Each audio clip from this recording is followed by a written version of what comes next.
गीत है, छोड़ भी दे आकाश सिंहासन, इस धरनी पर आ जाने। तो इसमें है ना पुकार की बात। भगत भगवान को अर्थात बाप को बुलाते हैं। क्यों बुलाते हैं? क्योंकि दुखी है। ये भी तुम बच्चे समझते हो कि दुख के बाद सुख आता है जरूर। सुख था परंतु अभी नहीं है, तो इसलिए फिर बुलाते हैं कि आकर के हमें सहज राज योग सिखाओ। सिखलाने वाला तो जरूर बाप ही चाहिए ना। बाप समझाते हैं, जैसे तुम आत्मा गर्भ में आकर शरीर लेते हो, गर्भ में आकर फिर बाहर निकलते हो, शरीर लेते हो, ऐसे मैं शरीर नहीं लेता हूँ। मुझे तो आकर के पतितों को पावन बनाना है। इसलिए मुझे बच्चे का शरीर नहीं चाहिए, मुझे तो बड़ा शरीर चाहिए, जिस द्वारा मैं बोल सकूं और तुम्हें समझा सकूं। मुझे तो आना ही है पावन बनाने के लिए। बाकी तो बाप को कोई कर्म तो करना नहीं है अपने लिए। माया रावण ने तुमको पतित बना दिया है, इसलिए अब ये 5 विकार दान में दे दो तो ये तुम्हारा ग्रहण छूट जाए। पहला मुख्य ग्रहण देह अभिमान। अपने को अब देही अभिमानी समझो। देखो भिन्न भिन्न प्रकार से रोज यही बात बाबा हमें पक्की कराते हैं। मैं इस देह में रहने वाले, बाप कहते हैं मैं इस देह में रहने वाली आत्माओं से बात करता हूँ, उन्हों को आकर के ज्ञान देता हूँ। 5000 वर्ष पहले भी तो मैंने ये ज्ञान सुनाया था, राजयोग सिखलाया था, कल्प कल्प आकर के सिखलाता हूँ। आने से ही हमारा पतितों को पावन बनाने का धंधा चालू हो जाता है। बाप का पाठ है आकर के बच्चों को पावन बनाना। बाबा कहते हैं तुम बच्चे जानते हो हम 100 देवता पावन थे, फिर अभी भी पावन बनना है, दैवी गुण धारण करने हैं। भविष्य में तुम सूर्यवंशी चंद्रवंशी प्रिंस प्रिंसेस बनने वाले हो। तो ये नॉलेज है ही तुम्हारी भविष्य प्रिंस प्रिंसेस बनने की। तो जब दैवी गुण धारण करेंगे तब ही फिर प्रिंस प्रिंसेस बनेंगे। तो अब अपने को देखना है कि बरोबर मैं दैवी गुण धारण करता हूँ। क्या क्या मेरे को विघ्न आते हैं धारण करने में, क्या क्या विघ्न आते हैं, और युक्ति से उन विघ्नों को भी उड़ाना है। बाप की याद से ही कर्मातीत अवस्था को पाना है। जो भी कांटा आवे उनको हटाते जाओ और आगे आगे बढ़ते रहो। देह अभिमान छोड़कर देही अभिमानी बनकर बाप को याद करना है। जितना याद करेंगे उतना तुम्हारा रास्ता साफ होता जाएगा। रास्ता साफ माना माया विघ्न नहीं डाल सकेंगी। ग्रस्त व्यवहार में रहते कमल पुष्प समान बनना है, विकार में कभी भी नहीं जाना है। मूल बात तो है ही ये विकार की। तो विकार में जाना बिल्कुल बंद करना है। भले कितने भी विघ्न आवे, परंतु पवित्र जरूर बनना है। जास्ती विघ्न तो स्त्रियों पर आते हैं। वो चाहती है बेचारी कि हम पवित्र रहें। देखो, बहुत करके माताएं कृष्णपुरी में जाना चाहती हैं। कृष्ण जयंती पर कितना प्रेम से कृष्ण को झूलाती रहती हैं, पूजा करती है, व्रत नियम आदि रखती है। अब वे तो सिर्फ 7 दिन का व्रत नियम। बाप कहते हैं अभी तुम यह व्रत सदा के लिए रखो। कौन सा? कभी भी विकार में नहीं जाएंगे। जब तक जीना है तब तक पवित्रता का व्रत रखना ही है। बाबा ने कहा है, बच्चे तुम जानते हो इस पुरानी दुनिया में अब हमारा ये अंतिम जन्म है। न सिर्फ हमारा है, परंतु किसका? न सिर्फ हमारा है, परंतु सारी सृष्टि का है, सब मनुष्य मात्र का है। अब टोटल दुनिया का अंतिम जन्म है। तुम तो समझते हो अब हम पवित्र बन करके पवित्र दुनिया में जाते हैं। दूसरा जन्म हमारा इसके बाद पवित्र दुनिया में ही होगा। अब वे हठ योगी सन्यासी कोई इसी विचार से पवित्र नहीं रहते हैं कि ये हमारा अंतिम जन्म है। यहाँ तो देखो कितनी मेहनत है। साथ में रहते हुए भी कभी विकार में नहीं जाना है, बल्कि उसका कभी संकल्प तक भी न आवे। दोनों को पूरा पूरा व्रत लेना है। इसलिए अबलाओं पर कितने अत्याचार होते हैं, वही तो बेचारी पुकारती रहती है। पुरुष कभी भी पुकारते नहीं है कि प्रभु लाज रखना, नंगन होने से बचाओ। ये सारी माताओं की ही पुकार है। माताएं बाप को पुकारती है, हे बाबा मुझे अभी इस नंगन होने से बचाओ। यह वही गीता भागवत का समय है। सिर्फ नाम भूल से कृष्ण का लगा दिया है। वास्तव में कृष्ण तो पतित पावन है ही नहीं, वो तो स्वयं है ही पावन। पतित पावन तो एक बाप ही है।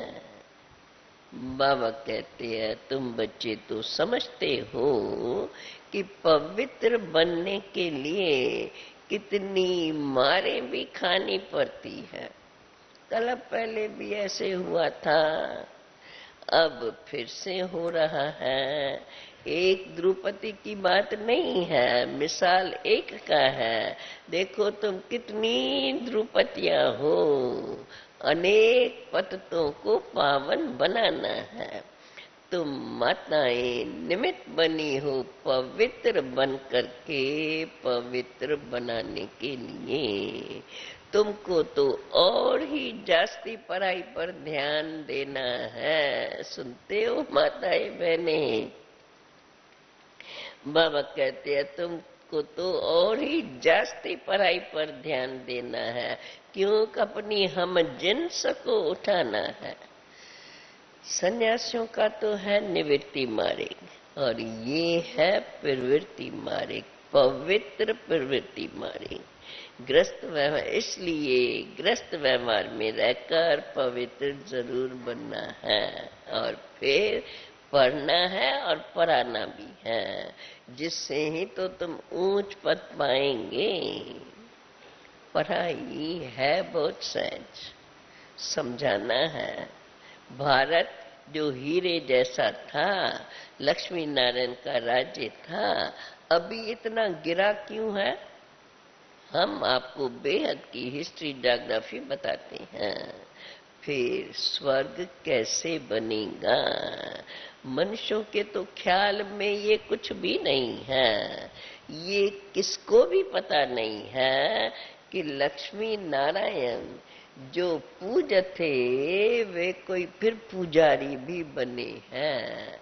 गाया तो हुआ है, क्या गायन है?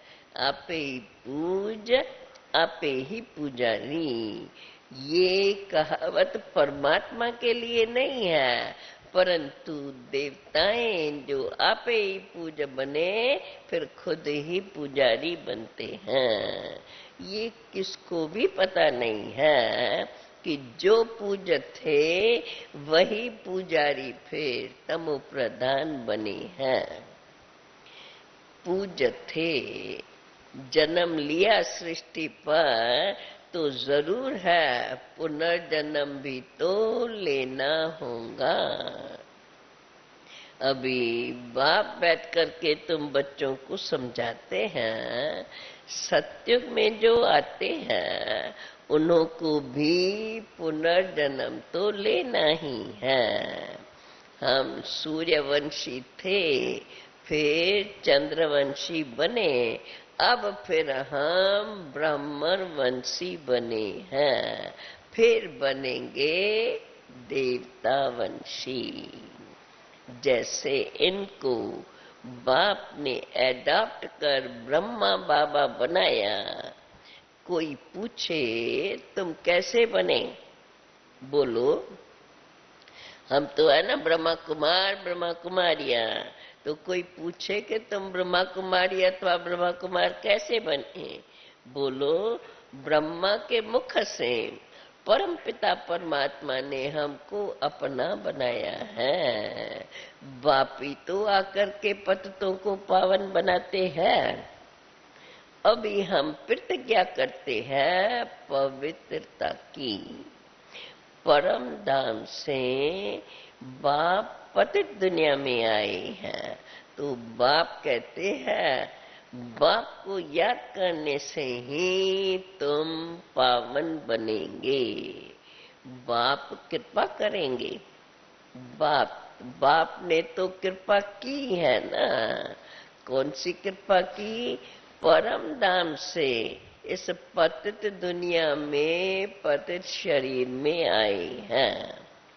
बाप कहते हैं अब मैं तो आया हूं, अब मैं जो तुम्हें सिखलाता हूं वो तुम सीखो। मुझे याद करो तो तुम्हें ताकत मिलेगी। और किस लिए ताकत मिलेगी? विकर्म विनाश होंगे। इसमें आशीर्वाद की तो बात ही नहीं है। टीचर को कहेंगे क्या आप आशीर्वाद करो तो हम 100 मार्क्स से पास हो जाए? ये भी तो बेहद का टीचर है, पढ़ाते हैं तुमको। कोई को नॉलेज धारण नहीं होती है तो फिर बाप क्या करेंगे? टीचर क्या, टीचर सब पर कृपा करते रहेंगे क्या?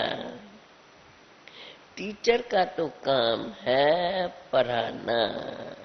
फिर अगर सब पर कृपा करे फिर तो सभी पास हो जाए। अब कोई को अगर नॉलेज धारण नहीं होती है तो उसमें बाप तो कुछ नहीं कर सकता। फिर अगर सब पास हो जाए, बाप अगर सब पर कृपा करे फिर तो राजधानी कैसे बनेगी? बाबा कहते हैं इसलिए तुम बच्चों को पुरुषार्थ तो करना ही है। फॉलो करो माँ बाप को, बाप को याद करो और कोई उपाय नहीं है। नहीं तो बाप को भला पुकारते क्यों हो? साधु संत आदि सब कहते हैं हमको दुखों से आकर के छुड़ाओ। अब तो भारी संकट आने हैं। जब विनाश शुरू हो जाएगा फिर समझेंगे बरोबर भगवान कहीं गुप्त वेश में आया हुआ है। बाबा कहती है अगर कृष्ण होता फिर तो सारी दुनिया में ढंढोरा पिटवा देते। कृष्ण तो आ नहीं सकता, ये तो बाप को ही आना पड़ता है। अब अंत तक बाप को ये ज्ञान सुनाना ही है। आते भी तो गुप्त रूप में है, कृष्ण तो हो न सके। बाकी निराकार बाप तो सबका एक ही है, वही आते हैं पतितों को पावन बना करके वर्षा देने के लिए। तुम्हारा भी फर्ज है सबको ये बताना, पूछना है उन्हों से तुम्हारा परम पिता परमात्मा से क्या संबंध है। देखो बाप को कितने अनेक बच्चे हैं। अब परम पिता परमात्मा का डायरेक्शन है, एक तो मुझब बाप को याद करो, और दूसरा क्या डायरेक्शन, अच्छी रीत पढ़ो और फिर पढ़ाओ। बाबा को अच्छी रीत याद कर ऊंच वर्षा पाना है।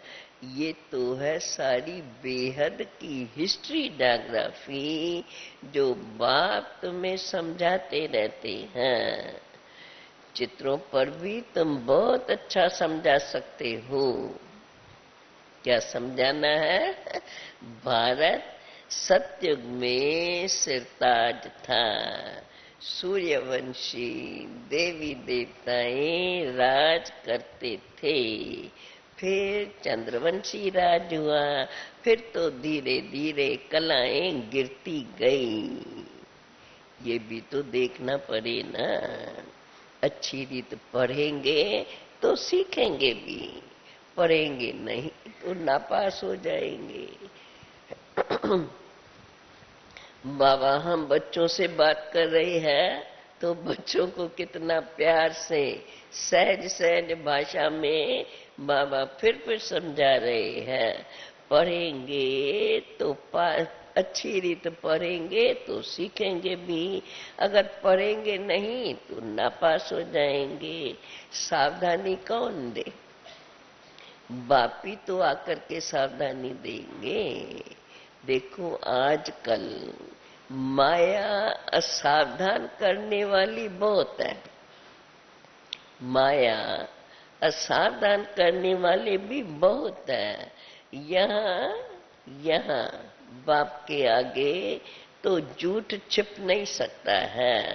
कोई विक्रम करेंगे तो वो ऑटोमेटिकली जमा होता जाएगा। पाप और पुण्य का खाता जमा तो जरूर होता ही है। उस अनुसार ही तो फिर दूसरा जन्म मिलता है।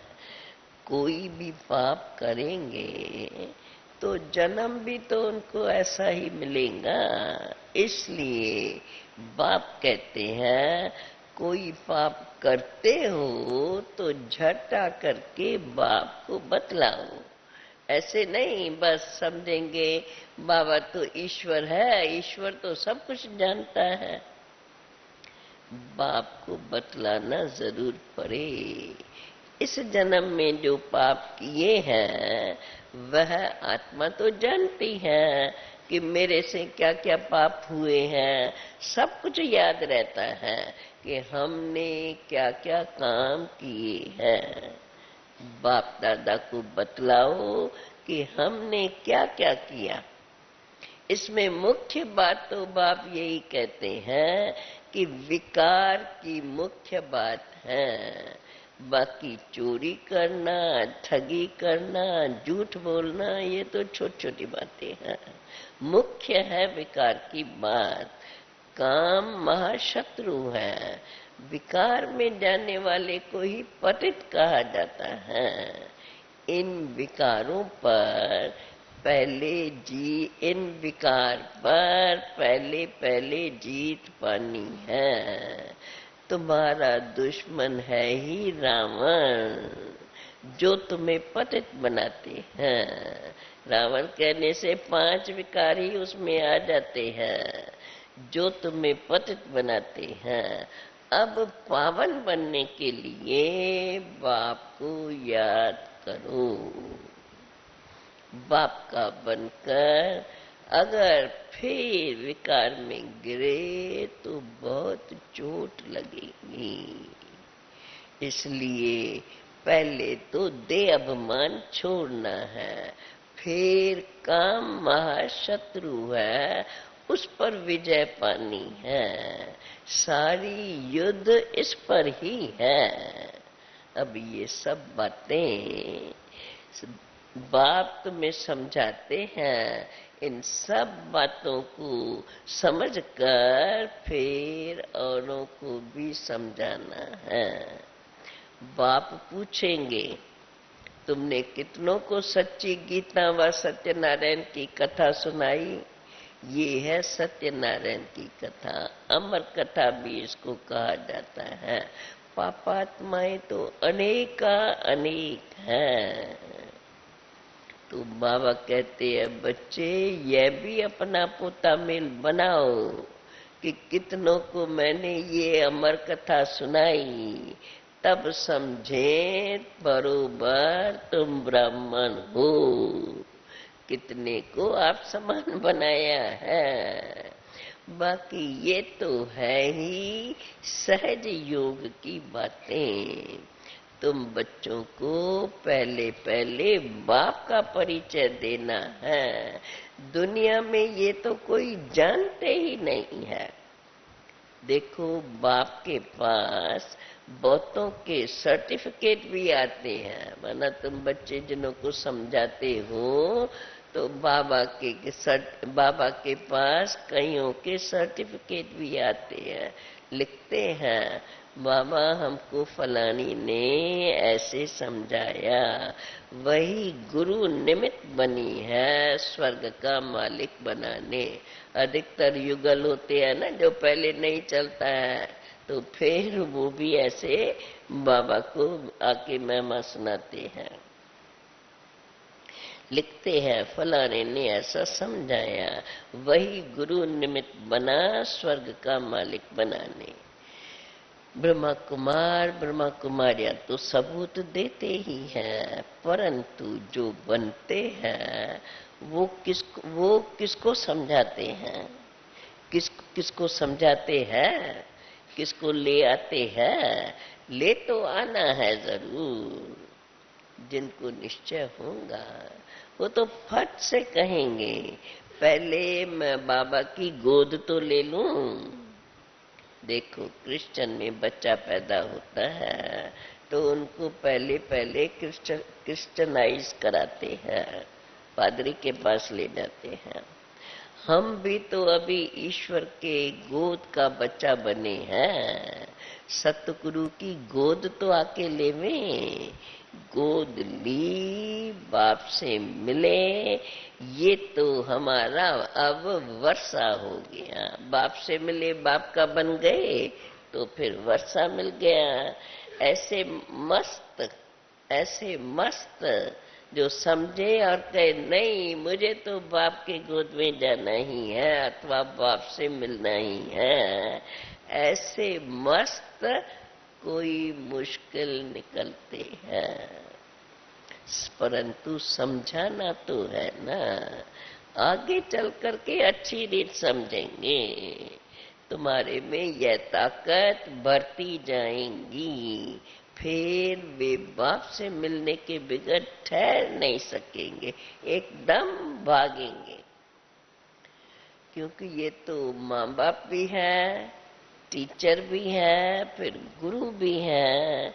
माँ बाप की गोद तो ले लो, गुरु के पास जाते हैं, परंतु वो तो कोई स्वर्ग की बादशाही नहीं देते हैं। बादशाही तो तुमको बाप से ही मिलती है। बाप ही अब ये फिर बाप भी है, टीचर भी है और सतगुरु भी है। तो क्यों नहीं जाकर तीनों से वर्षा ले ले में? ये वंडर है ना। कौन सा वंडर? बाप भी है, टीचर भी है और सतगुरु भी है। वैसे तो एक एक अलग अलग होता है, बाप अलग, टीचर अलग और सतगुरु गुरु अलग। अब कृष्ण के लिए थोड़े ही कहेंगे कि वो बाप भी है, टीचर भी है और सतगुरु भी है। कृष्ण तो था छोटा प्रिंस। यहाँ तो तुम बच्चों के बुद्धि में है कि ये हमारा अर्थात परम पिता परमात्मा हमारा बाप भी है, शिक्षक भी है और गुरु भी है। इनका कोई बाप शिक्षक गुरु नहीं है। देखो कृष्ण के तो माँ बाप तो थे ना। तो पतित पावन कृष्ण को नहीं कहते हैं, पतित पावन तो एक बाप को ही कहते हैं। जिसको माँ बाप है वो पतित पावन हो नहीं सकता, उनको भगवान कह नहीं सकते। भगवान का कोई माँ बाप नहीं। गॉडफादर का कोई फादर हो सकता है क्या? गॉडफादर का कोई फादर हो नहीं सकता। गॉडफादर को ही तो पतित पावन कहते हैं, वही उसको ही तो लिबरेटर कहा जाता है। ब्रह्मा विष्णु शंकर को भी वो ही रचने वाला है, वही बाप रचता है। ऊंच ते ऊंच वही बाप गाया जाता है, वो ही हम सबका बाप है। कृष्ण को तो सभी का बाप थोड़े कहेंगे, हम तो सब एक निराकार बाप के बच्चे हैं। वही नई दुनिया का रचता है। नई दुनिया को सुखधाम कहा जाता है। फिर वही दुनिया धीरे धीरे नई से पुरानी बनती है। अब तो है रावण राज। देखो हर बरस रावण को जलाते भी है ना, परंतु समझते कुछ भी नहीं है। त्योहार जो भी मनाते हैं उसका अर्थ भी यथार्थ कोई समझते नहीं है। बाप समझाते हैं, बच्चे तुम्हारा अभी ये बहुत जन्मों के अंत का जन्म है। रावण का भी अभी अंत है। फिर सतयुग में ये रावण थोड़े ही होगा, वहां थोड़े ही सतयुग में रावण का बुत बना करके जलाते रहेंगे। ये दुश्मन किस प्रकार का है, जिसको जलाते ही रहते हैं। इनका जन्म कब हुआ किसको भी पता नहीं है। देखो शिव जयंती मनाते हैं तो रावण जयंती भी तो मनाए, परंतु रावण की जयंती नहीं मनाते हैं। उनको तो बरस बरस बुत बना करके जलाते हैं, समझते कुछ भी नहीं। बाबा कहते हैं अभी तुम बच्चों को सब समझाया जा रहा है, अब ये तो सब है डिटेल्स की बातें। ये भी सब तो बुद्धि में धारण करनी पड़े, तभी तो अच्छी रीत किसको समझा सको। इसलिए रोज क्लास में जरूर आना चाहिए। अगर क्लास में ही नहीं आएंगे तो पढ़ेंगे क्या? जब पढ़ेंगे तो पढ़ा सकेंगे, पढ़ेंगे नहीं और पढ़ाएंगे नहीं तो क्या पढ़ पाएंगे। बच्चा वही अच्छा जो पढ़ करके पढ़ावे, पढ़ाई का सबूत देवे। बच्चे तो ऐसे सभी हैं। अपने से पूछना चाहिए, समझना चाहिए। हम बहुत सर्विस करेंगे, बहुतों को आप समान बनाएंगे, तो बाबा का भी मेरे पर अच्छा प्यार रहेगा। देखो, बाप तो बच्चों को बुचकार देते ही रहते हैं, बच्चे अच्छी रीत पढ़ो। बाबा कहते हैं, देखो, तोता भी एक पढ़ने वाला होता है जिसको कंठी रहती है। यहाँ भी ऐसे है, जो अच्छी रीत पढ़ेंगे वो ही कंठी, कौन सी कंठी, माला में परोए जाएंगे।